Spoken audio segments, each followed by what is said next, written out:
Good afternoon. It's Thursday, the 18th of May, 2017, just after 1 o'clock. Welcome to UK Column News. I'm your host, Brian Gerrish. With me in the studio, Mike Robinson.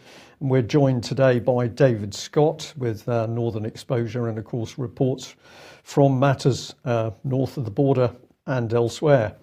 Well, I'm smiling because the weather here in England is very sunny, in Devon at least, and just a few scattered showers, obviously April. Yes. Indeed.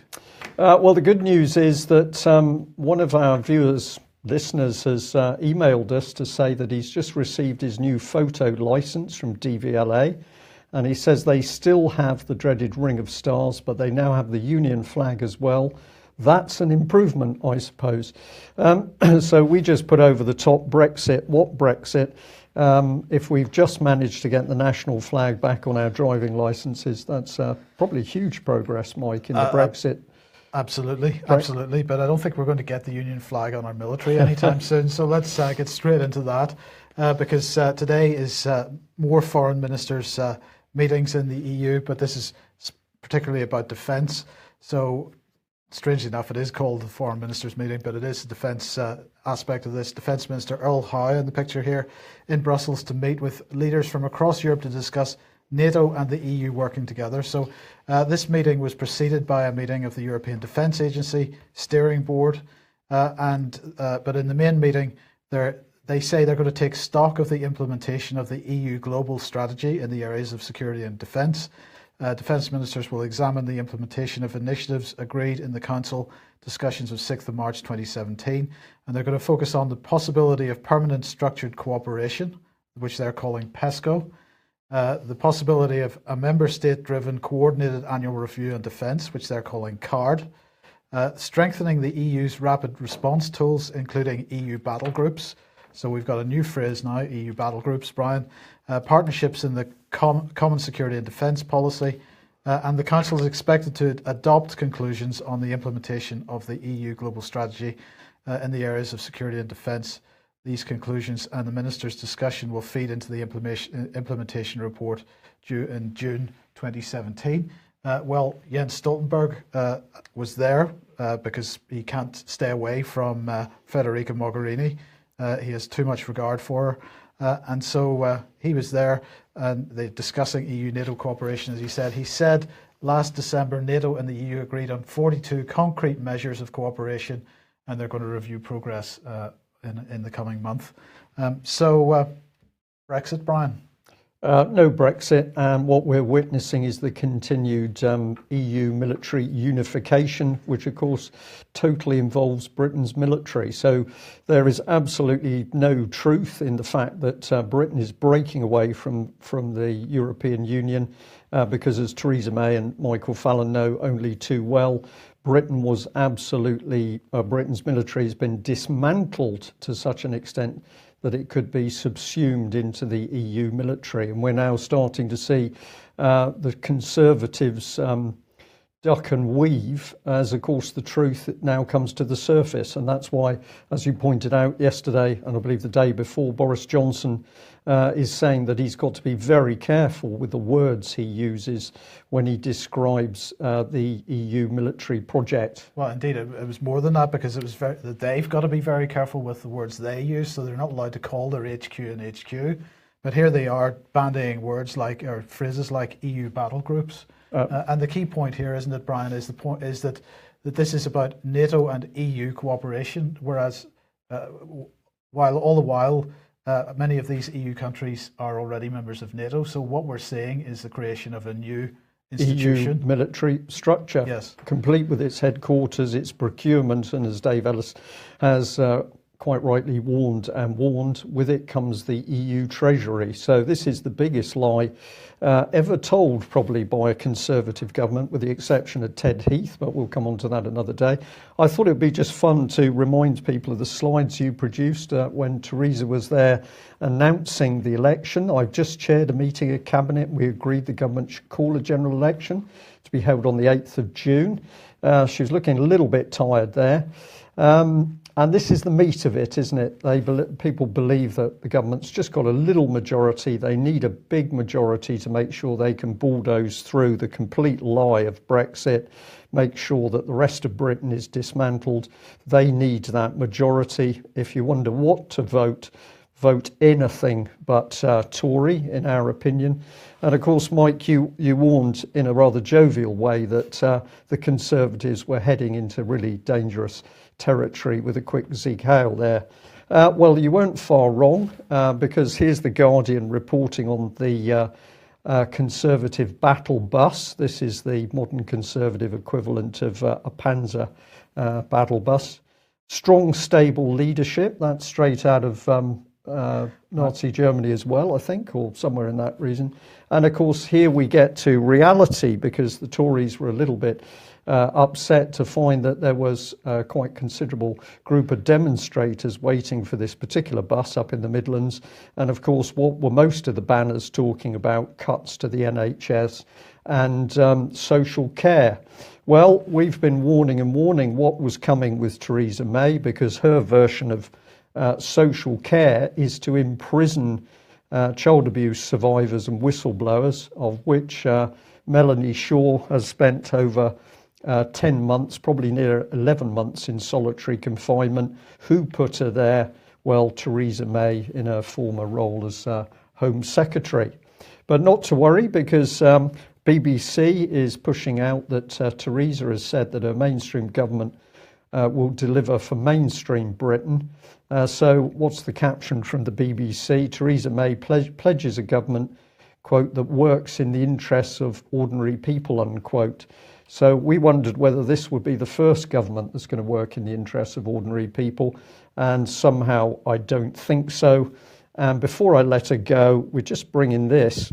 We were shocked to read this Mail caption here. Theresa May said today she wanted to build a gridged meritocracy in Britain after Brexit.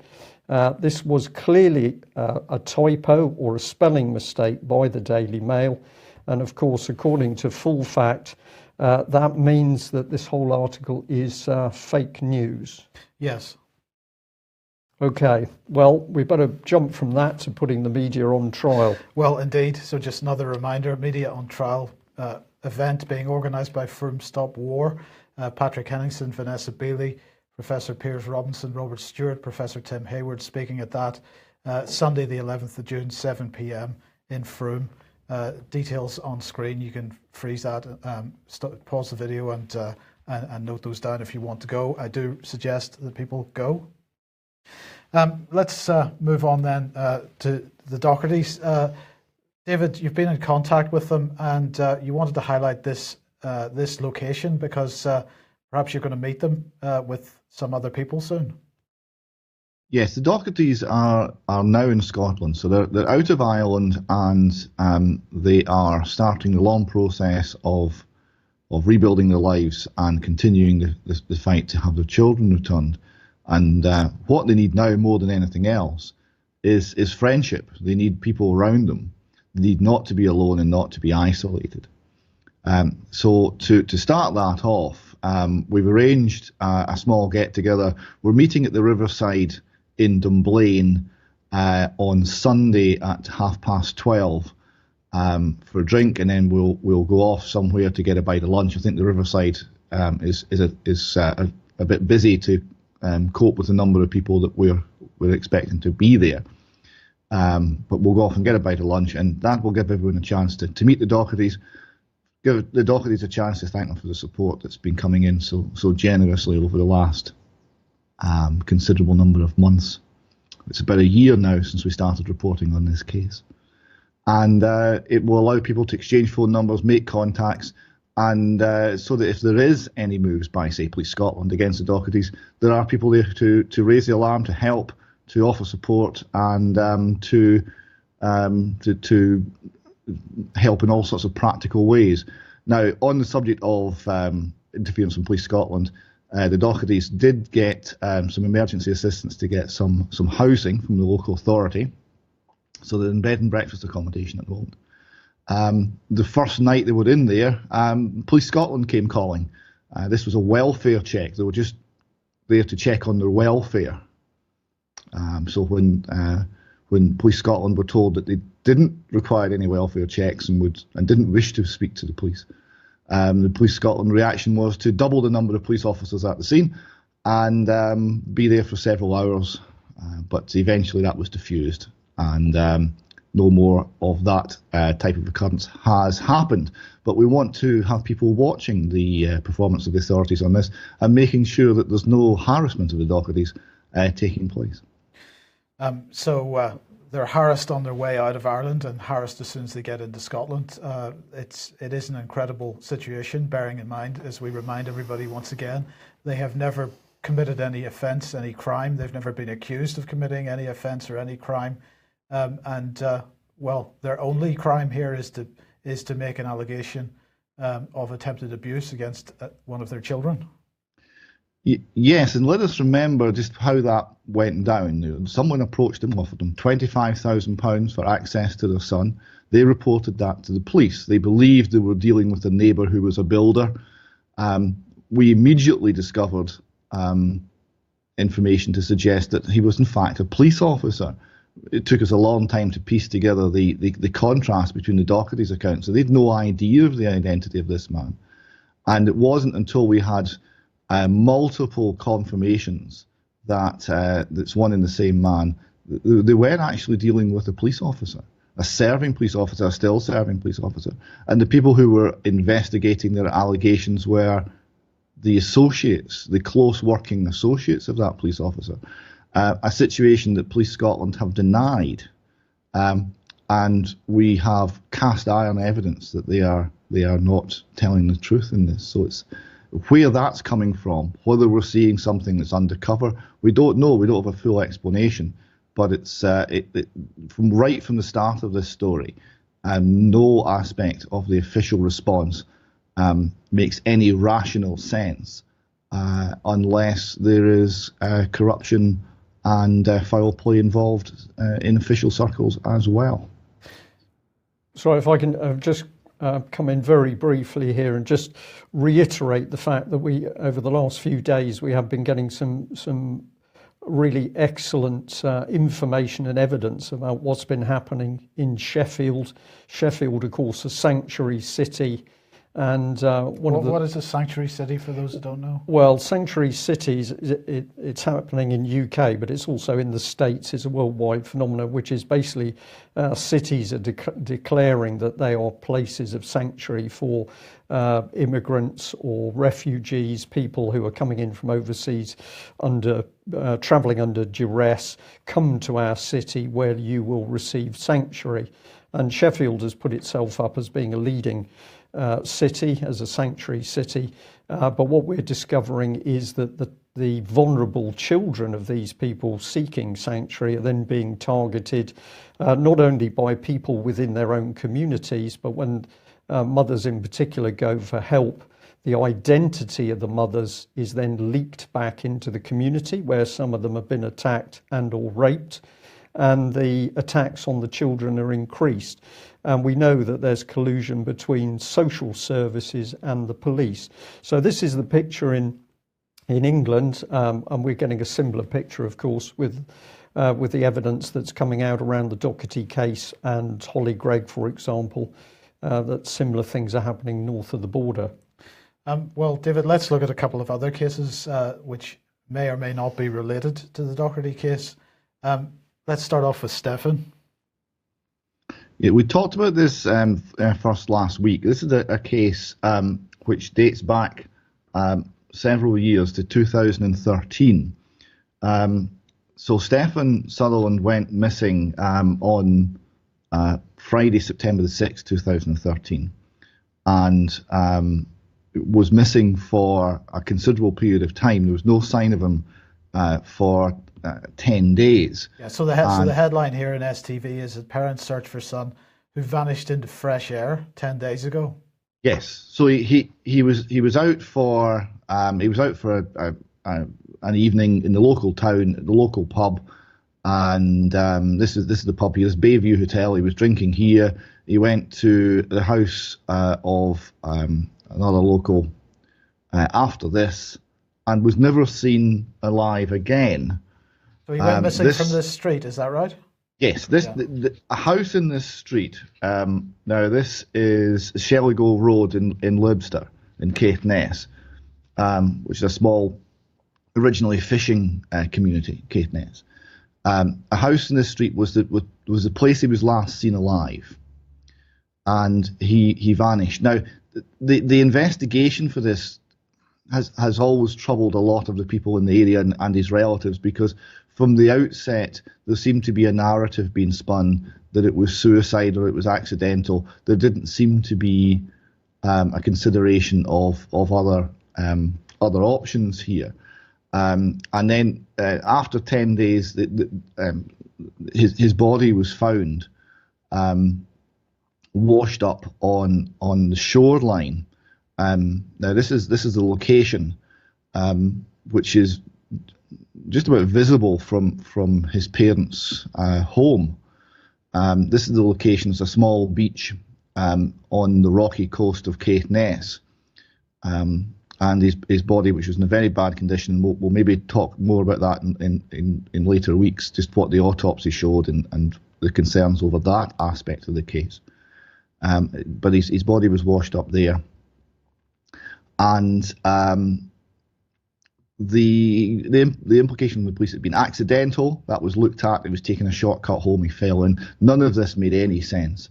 If you look at the lie of the land, accidental is not a shortcut. It's extremely rough terrain, middle of the night, moonless night. There would be no possibility of anyone taking that as a shortcut home. And the other concentration was in suicide, for which there is no evidence, medical evidence, for example, that he was suicidal. Extremely thin anecdotal evidence, and that was kind of that. But the family and friends of Stefan were far from satisfied and pushed for further investigation, which did eventually take place. There was more investigation. So this is the Caithness Courier, John O'Groats Journal. Now, what they're saying, this was from 2014. So the police are re-investigating the circumstances of the death of a young man whose body was found near his village home in Caithness over 4 months ago. So there's a long time has passed. At the time, Police Scotland said there were no suspicious circumstances surrounding the tragedy, but officers were seen yesterday visiting a house in Shellygo Road, which is the last place Stefan was seen alive. So it took them 4 months to visit that property. Locals reported seeing several individuals in white overalls, commonly deployed in forensic investigations, entering the council house, which is believed to be unoccupied. Now, that investigation did find Stefan Sutherland's blood on the walls of that house, but there's no suspicious circumstances, according to Police Scotland, or no evidence to follow. So we're very concerned about this case, and we're going to keep watching this case and reporting on it in the coming weeks. And we finish here with a poster, a photograph I took of a poster put up by his friends and relatives as they were looking for him and seeking information. And I hope that they get the satisfaction, closure and justice that they all deserve. Well, let's just put this in a bit of geographic perspective. So this case is the north or the southern, one of the two rings on this. It's the southern one. This is the Libster and what comes to it's the southern point here on Caithness, and the northern ring there is Wick, which is the next case we're going to just look at. And there's only around 12 miles by road between the two places. They're very close. And in a sparsely populated rural area, you're talking virtually the one community where people will know one another. So it's extremely, in human terms, it's even closer. Yep. Now, this next case is Kevin MacLeod. Now, it's a slightly older case. This is from 1997. And Kevin MacLeod was found in Wick Harbour, and there's been a fatal accident inquiry which has returned an open verdict, and the general view from the police appears to be pushing the line of accidental death. Again, here the family and friends of this young man feel this is incorrect, that what we're actually looking at is murder and it's not been properly investigated. So we're now starting to see some movement. This is from 2017, February this year, where the police are reinvestigating or assessing Kevin McLeod's death. And it comments that the death was treated as accidental, but his family believe he was murdered. The new development in the case follows discussions between the McLeod family and Police Scotland's Chief Constable Phil Gormley. 24-year-old McLeod's family have consistently criticised the police for not investigating the death as a murder. In 2007, the Police Complaints Commissioner for Scotland said the Northern Constabulary behaved with, quote, institutional arrogance in the way they handled complaints from McLeod's parents, Hugh and June McLeod. So that is taking place there. Now, I've got one other. So we're also seeing sort of re-examination of the evidence. Now, this is again from February 2017. There's been nothing in the mainstream press since, but we are going to keep an eye on the case and see if there are any other developments. Just before we leave this one for today, this is part of the open verdict from the fatal accident inquiry held in 1998 at Wick Sheriff Court. It's talking about the injuries that Kevin had sustained. So these injuries were sustained a relatively short time, probably less than 1 hour prior to his immersion in the water of the harbour.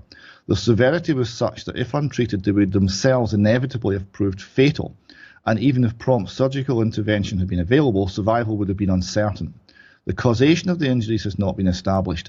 They were compatible with the deceased having been assaulted by a person or persons unknown, and that with great force, such as by kicking or kneeing. They were also compatible with the deceased having collided accidentally, but with great force against some object, such as the hemispherical top of one of the bollards, about 1 metre in height, situated at the harbour quay. The central issue in the inquiry was whether the deceased abdominal injuries resulted from an assault or an unobserved accidental fall. The evidence led the fatal accident inquiry has proved insufficient to enable me to answer that question one way or another. All that I can conclude is that it has not been established that the deceased's very serious abdominal injuries resulted from his having been assaulted, but that remains a possibility. So that was the situation in 1998, and we will watch for developments on that.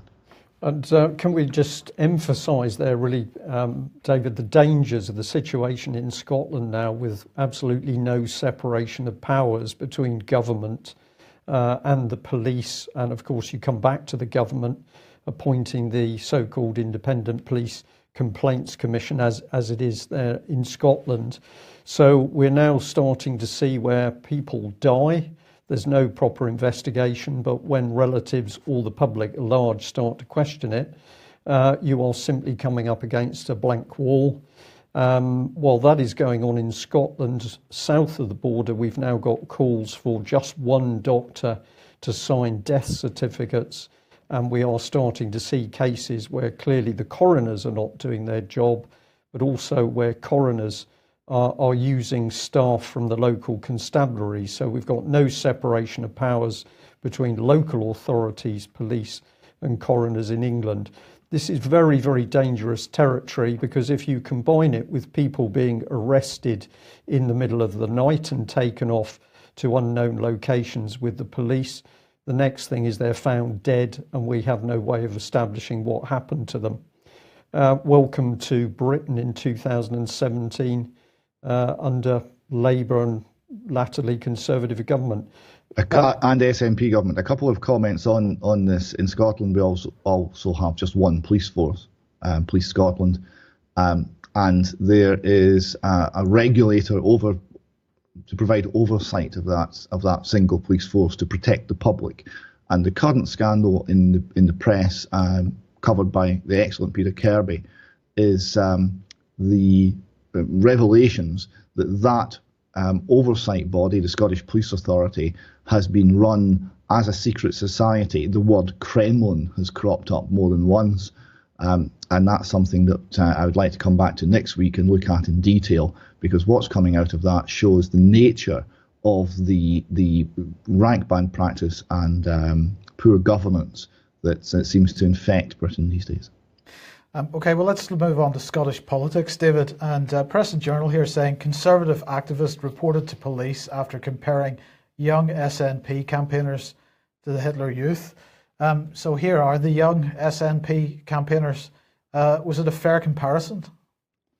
It's unfortunate that the SNP, who are, let us, or at least claim to be a nationalist and socialist party, chose SNP Youth as the title for their youth wing. That was perhaps ill-advised.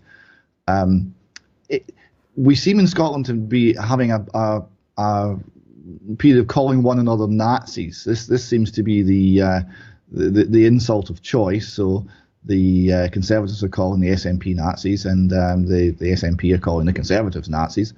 As you see in this next picture here, this is snapped in an Edinburgh window, an SNP supporting window, and you see Ruth Davidson, the head of the Scottish Conservatives, in Nazi regalia, standing in front of a swastika, which is hardly moderate. So that's the sort of nature of the debate. So everyone's calling everyone else a Nazi, but we're also now calling the police on one another. So about a week ago, there was an altercation between Scottish Conservatives canvassers or campaigners in a street and apparently quite aggressive SNP demonstrators. So that got sufficiently heated that the police were involved. And now, because someone has said words which are hurtful about the SNP youth wing, the police are involved. I don't think any of this actually reflects well on Scottish politics. I don't think the police need to be wasting their time with any of this nonsense. And it's almost playground stuff, you know. He hurt my feelings. So we don't want that. Unfortunately, that's the nature of politics, though. Increasingly, he hurt my feelings is becoming a major criminal act because of the nature of the politically correct background to all of these things. You must think the right way. You must say the right things. Otherwise, you are beyond the pale. You are criminalized by having the wrong sort of thoughts. So we're seeing this lack of toleration creeping ever more into what was, certainly when I grew up, a very tolerant country. I'm sure this is all Russia's fault, David. Oh, I blame Putin for everything, but I still drink at Putin's in Jerusalem because it's the best pub in town. So there are some things that you will stick with. Okay. All right. Well, nearly a final. Well, it will be a final advert for AV8 coming up. There are still some day tickets available. If you haven't got tickets, you're coming very close to the edge now. So it will be a really interesting event. If you've never been to a AV Alternative View conference before, I'm sure you will enjoy it. So if you haven't got a ticket, please get one. Right. Let's move on to Trump. Things continuing to build in Trump with more and more calls for impeachment. The Independent today, in fact, were writing their own articles on what the implications of impeachment were, how impeachment will happen and all this kind of stuff. So it's all about impeachment, total hysteria. But in the meantime, we've got the Financial Times here saying US says Syria using crematorium to hide mass killings. This is a spectacular article because, of course, what they're attempting to do is to invoke the memory of Holocaust. Who's behind it? It's the deputy Secretary of State, who, of course, is a guy called Stuart Jones, and he said that we believe that the building of a crematorium is an effort to cover up the extent of mass murders taking place in Sadnaya prison. Now, Jones himself is a sort of hangover from, he's a career diplomat, a career civil servant in the United States. He's a hangover from the Obama administration. He's pretty much anti-Trump. And we should point out that the United Nations to date have not yet suggested that this is the case. They are saying that there's no evidence for it yet. Not even the Syrian Observatory for Human Rights is suggesting this at this point. This is coming from one man in the US State Department. David, it's increasingly apparent that there is a massive civil war going on within the US establishment at the moment because they seem to despise Donald Trump so much. There seems to be an attempt to take him down. That's for sure. That seems to be at least partially successful. They got him to launch the missiles on what appears to me to be fake news, certainly unsubstantiated, certainly not sufficiently robust to start launching missiles and killing people. A terrible decision by Donald Trump. Well, I have to agree with that, but we gotta see where it goes next, I suppose. Yes, but this is only a small fraction of where he's being pushed to go, of where we would be going if Hillary had won, and that place is a war in Syria, a war for Syria, and a war that will involve Russia and Iran and major players, and will entirely destabilize the world. It won't just destabilize Syria. We're talking about people who are willing to take enormous risks with the safety of millions, or indeed billions of innocent people, and do so based on the certain assumption that they are right and that their personal interests are so overwhelmingly important that the loss of life, particularly life far away, is of no importance. That's what's being pushed, and the agenda that's pushing Trump, that's trying to push Trump, is laughable. You know, the Russia connection, the leaks to Russia. Russia hacked our election. Donald Trump as Russian agent. This is laughable stuff. You couldn't make it up. Yeah, but David, we've got to remember where that's coming from. Of course, that's coming from Mr. Steele, allegedly ex security services, MI6. Is he ex? That I don't know. But so this is Britain pushing this. Well, interests that don't really recognise the difference between Britain and America. I think these are transatlantic interests. These are the interests of the Trilateral Commission of other supranational bodies such as this. It's not to say it's Britain or America is probably too narrow. It's interests that seek to control large swathes of the planet, including Britain and America. Well, let's look at what Putin had to say. Political schizophrenia is developing in the United States. I cannot see any other explanation for the accusations against the current president.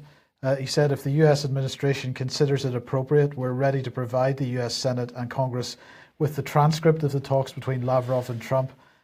He said that those who spread allegations like this are either stupid or dangerous, that basically the United States is committing suicide by behaving in this way. They destabilize the intrapolitical situation in the United States using anti-Russian slogans. They either do not understand that they bring in this rubbish themselves, or they understand everything and then they're dangerous, dirty people. But in any case, this is the business of the United States in which we do not intend to interfere and will not do so. And he said, of course, that Lavrov hadn't shared the information that Trump had allegedly given him, that this was very bad, and he was going to deliver a reprimand to Lavrov. So even as all this is going on around there and all this buzzing around the Russians' heads that it's all their fault, their response generally is to make fun of the situation, and I think that's a pretty positive place to be. The sense of humour shown by Putin and by the Russian embassy has been one of the most excellent parts, and there's not been much excellence to find in this whole affair, and as well as the gentle mockery, which it richly deserves, at least on the surface. The fact that he's raising the great concern over how destabilising this is, not only internationally but within the American border, and how bad it is for the coherence of a country to try and run this degree of division into your political system and into your nation, is a point well made, and it's a degree of division that we've seen in Britain. Now the wounds over Brexit have healed. I don't know if you caught the polls. The support for staying inside the EU has really rather collapsed. People seem reasonably settled with we're going to exit the EU, as they believe, and there is no need to have a hugely divisive campaign going on about that in Britain, but the campaign goes on nonetheless. What I would say to that is just watch this space. In the possibly unlikely situation that Jeremy Corbyn were to become Prime Minister, I think we would find British politics turning into a very similar situation under those circumstances. Indeed. Well, if I just mention a couple of subjects before we start the next segment. We're talking about crematoria being in place to cover up crimes. Of course, I remember in Scotland there was the little problem of the disappearing baby ashes, which was flagged up as a problem because nobody quite knew what was happening with the babies or their ashes. But if I remember correctly, it was, excuse me, Eilish Angelini who was called in to help solve that little problem. And she did an investigation and a report, and of course there was nothing awry at all. Secondly, driving home yesterday afternoon, I was intrigued to be listening to Radio 4, which had a special feature programme all about the horrors of the Russian prison system. And they began by saying that, of course, Russia was number 3 in relation to numbers of prisoners held, with China and America winning the first 2 places. But the rest of it was the BBC onto every aspect of that nasty Russian prison system, which was holding people in solitary confinement, which wasn't feeding them properly, which wasn't allowing them visitors.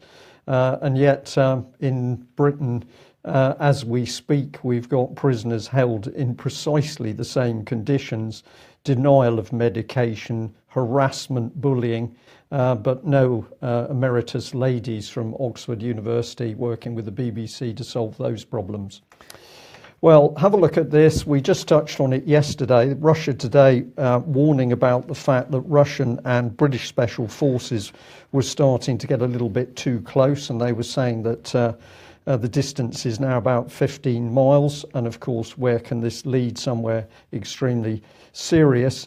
We just wanted to say, and we can only use the word chatter, but we are picking up chatter that British Special Forces are not happy with the way that they're being used in Syria. They are not happy that they're being put into immensely dangerous positions. And of course, they are no longer up against, we'll say, third world forces. They know only too well that just down the road, they're up against professional Russian forces. So mainstream media in UK not talking about this at all, but the hard fact of the matter is that Britain has committed military forces into Syria. But we've only got to go back to 2015 when we had Mr. Fallon himself saying that actually putting troops into Iraq or Syria would be helping the terrorists. I think putting ground troops into Iraq or Syria would help the ISIL narrative. It would help further radicalise its potential supporters by showing it was foreign armies being sent to deal with ISIS. But surprise, surprise, we've now got British troops actually put in on the ground by the same Mr. Fallon. We better remember what David Cameron was saying in 2015. Of course, if we're going to succeed in defeating ISIL, either in Iraq or Syria, there will need to be boots on the ground, but they should be Iraqi boots or Syrian boots. So total hypocrisy by Mr. Cameron there. Let's remember we now got British military boots on the ground in Syria. He went on to say, what we need is an Iraq that's capable of governing its own country, Iraqi government that is capable of governing its own country. The same goes in Syria. It's more complicated, but the government of Syria, in the form of Bashar Assad, is the chief recruiting sergeant for ISIL because of his butchery of his own people. So wonderful words by former leading Conservative Party representative Cameron. Bring in Theresa May, sort of Prime Minister at the moment. She declined to rule out ground forces. This is also from 2015, while stressing the debate was over extending airstrikes, but parliamentary approval would be needed for any such move, forces on the ground. So sheer hypocrisy by Theresa May there. And then we better just add this. David Cameron had been speaking to the Knesset where he said, so let me say to you very clearly, with me, you have a British Prime Minister whose belief in Israel is, quote, unbreakable, unquote, and whose commitment to Israel's security will always be rock solid. So my question is the Syria policy at the moment British policy, or is it actually the British government undertaking Israeli foreign policy? David, I don't know whether these matters get discussed in the Putin pub, but perhaps you could say what you've heard. Everything gets discussed in the Putin pub. That's the joy of the Putin pub. At least it does when I'm there. The nature of Western foreign policy in the Middle East since 2001 has been a non-stop train wreck.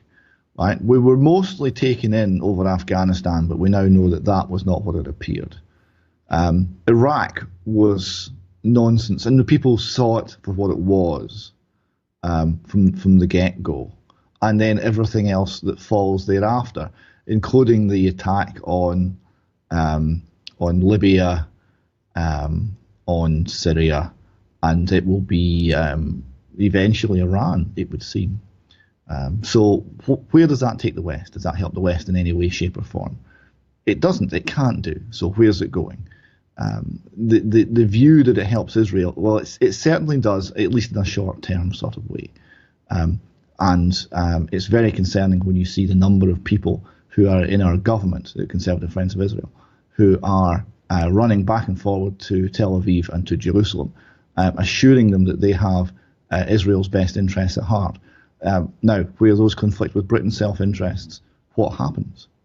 We don't know. It would appear that what happens is we put boots on the ground in Syria. Indeed. Absolutely. Okay, well, Jeremy Corbyn in the Labour Party manifesto said that he wants the Labour Party to become, or Britain to become the leader globally in dealing with climate change once again.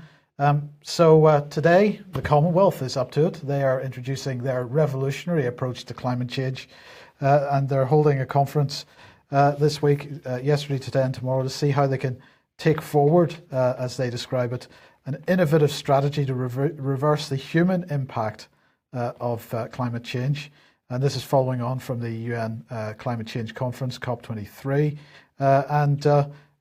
They've got a whole bunch of people speaking there, more than 60 scientists, ecologists, activists, academics, funders, exploring cutting-edge technologies.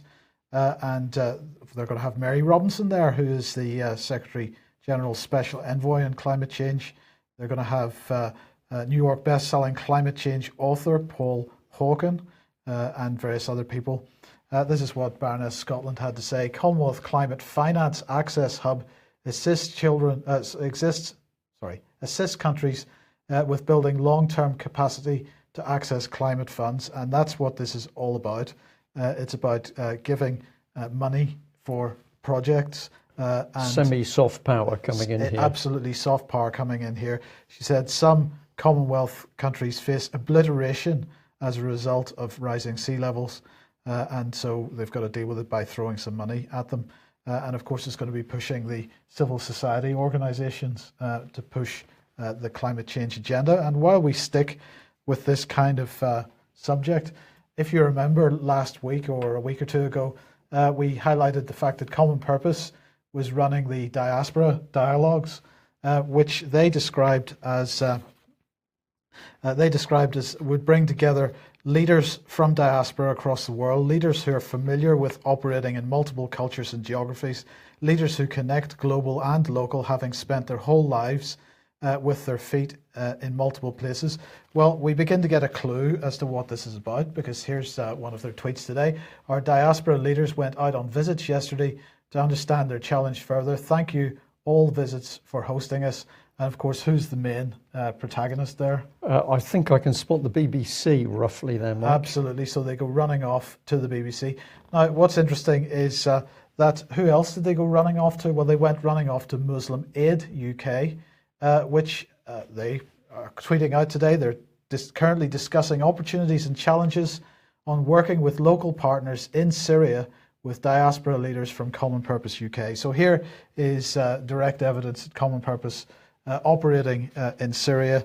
Well, what is Muslim Aid UK? Well, first of all, it's a bit strange. You go to the website and go to the Where We Work section, and there's no mention of Syria. But elsewhere on the website, they say that Muslim Aid is supporting a large hospital in northern Syria, close to the Turkish border. It sees over 14,000 patients every month, people affected by one of the worst humanitarian crises and conflicts of our times.